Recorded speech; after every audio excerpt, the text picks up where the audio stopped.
ఖమ్మం టౌన్లో జరిగినటువంటి మైనర్ బాలిక ఈ ఉదంతంపై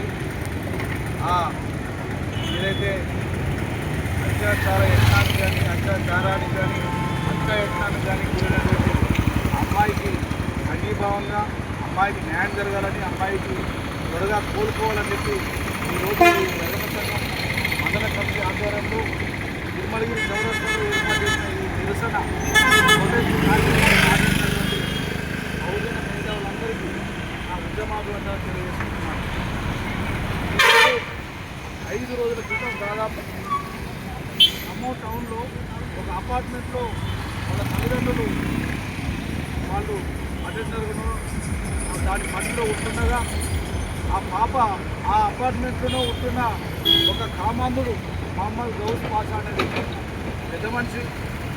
ఆయన 12 సంవత్సరాల రజక మైనర్ బాలిక చూసి ఆమెను అత్యాచారం చేయదలిసి ఆమె మీద అత్యాచారం ఎదుగుడితే ఆ అమ్మాయి ఒక్కసారిగా భయాందోళన గురై కేకలేసి అక్కడ జనాలందరూ తెలిసే విధంగా భయాందోళన గురై కేకలేస్తే అమ్మో ఇదేదో నా మీద పడినట్టుందని చెప్పి అందుకోకుండానో కావాలనో లేకపోతే జరిగిన పొరపాటును కట్టుపుచ్చుకుంటేందుకో వాటి మీద పడకుండా ఉంటేందుకో ఆ కామాంధుడు అమ్మాయిని బిల్డింగ్ మీద నెట్టేయడం జరిగింది.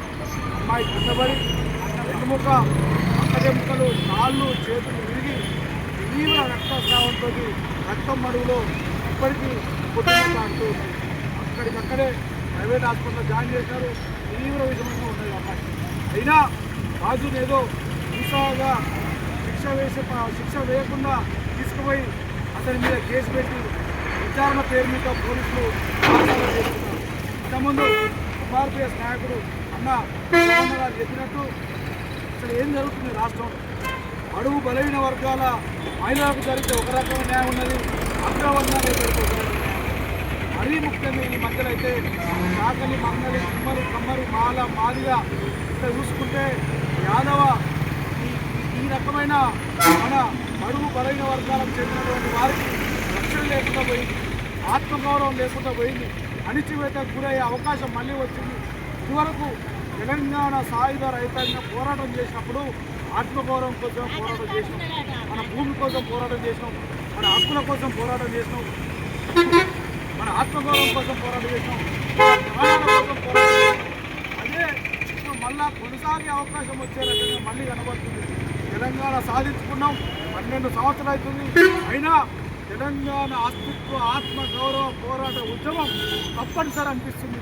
ఎందుకంటే ఎక్కడ చూసినా ఈ బడుగు బలైన వర్గాలకి మనమే అఘాయిత్యాలకు, అవమానాలకు, అత్యాచారాలకు, హత్యలకు గురి కావాల్సి వస్తుంది. మొన్నటి మొన్న అభం శుభం తెలియని అదే రజక పాప ఉమ్మర గ్రామంలో 2 సంవత్సరాల పాప 2 సంవత్సరాల పాపను అగ్రకుల వారు ఇళ్ల పత్రాన్ని సాకులు అని చెప్పి ఆ పిల్లకు రానియకుండా వారితో వాదన చేసి వాళ్ళని చితగా బారి ఆ 2 ఏళ్ల పాపను కనికరం లేకుండా కారుతోని కాళ్ళతో తన్ని ఆ చిన్న పాపను చంపేసింది. వాళ్ళ రేవంత్ రెడ్డి ప్రస్తుతం ముఖ్యమంత్రి, ఆ పెద్ద మనిషి సొంతం జిల్లానే జరిగితే ఇంతవరకు ఉలుకు లేదు పలుకు లేదు, వాళ్ళని ఏ యాక్షన్ తీసుకునేంతవరకు కరువు లేదు. మన ప్రజా ఉద్యమాలు మనం నడిపిస్తున్నాం, అంతిమంగా ఆ ఉద్యమం ఎలాంటి ప్రతిఫలం వస్తుందో మనం మనసులో వదిలేస్తున్నాం. మొన్న కోదాడలో లాకప్ డెత్ విషయంలో కర్ల రాజేష్ ఒక మాదిగా ఆయన మీద ఇదే ప్రభుత్వం కర్కశత్వంగా వ్యవహరించి పోలీస్ డిపార్ట్మెంట్ చేస్తే ఆ పోలీసుల మీద ఉలుపు లేదు పలుకు లేదు. అన్నకృష్ణ అనేక రకాల ఉద్యమాలు జరిపిండు, అందరూ పాత్ర వహించినాం. ఈ విధంగా ఒక ఉద్యమం తీసుకుంటే అందకృష్ణను మనం పూర్తిగా తీసుకొని ఒక ఉద్యమం చేస్తే అది కొనసాగింపు పూర్తిగా లక్ష్యం చేరే వరకు ఉద్యమం ఉండాలి. ఇవాళ మీరు ఒక ఉద్యమాన్ని శ్రీకారం చుట్టారు. తిరుమలగిరి రజక మండల సంఘం తరఫున ఏదైతే మీరు చుట్టిరో ఖమ్మం దాకా పోవాలి, దుమ్మరకు పోలేకపోయారు. అదేవిధంగా మొన్న యాదవులకు జరిగితే ఆళ్ళంగా పోలేకపోయారు, నల్గొండ కింద మన కోదాడ దాకా పోలేకపోయారు. ప్రతి బహుజన ఉద్యమానికి లక్ష్యం కోసం పోరాడాలి. ఏదో ఊటాగింపుగా ఈరోజు ప్రోగ్రాం చేసినాం రేపు కూర్చున్నామంటే కాదు. ఈ రజక సంఘానికి మరి ఒకసారి ఇస్తున్నా ఇక్కడున్న బహుజన నాయకులు మల్లన్న కావచ్చు, తిమ్మన్న కావచ్చు, సోమన్న కావచ్చు, నేను కావచ్చు, ఇక్కడున్న యాదన కావచ్చు, అందరినీ తీసుకొని ప్రభన్న కావచ్చు, భిక్షమన్న కావచ్చు, అందరినీ తీసుకొని అమ్మ తీసుకుపోయి హాస్పిటల్ తీసుకుపోయి ఆ అమ్మాయి కాడికి తీసుకుపోండి, దాని మీద నిరసన కార్యక్రమం చేయండి. వారికి ఆ కామాంధుడు ఎవరైతే మహమ్మద్ గౌస్ పాషాకి ఖచ్చితంగా చట్టపరమైన శిక్ష పడే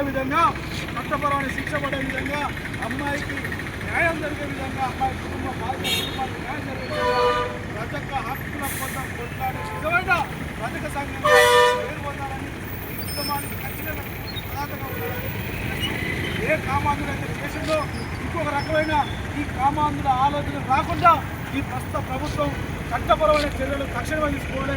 ఫాస్ట్ ట్రాక్ కోర్టుని ఎస్సీలకే కాదు ఈసీగా కూడా వర్తించాలి. ఖచ్చితంగా ఫాస్ట్ ట్రాక్ కోర్టు ద్వారా తక్షణమే చర్యలు తీసుకొని ఇలాంటి కామాంధులకు శిక్ష విధించే విధంగా చర్య తీసుకోవాలని ఇంత మంచి కార్యక్రమానికి నన్ను ఆహ్వానించినందుకు మరొకసారి పేరు ధన్యవాదాలు తెలియజేస్తున్నాను.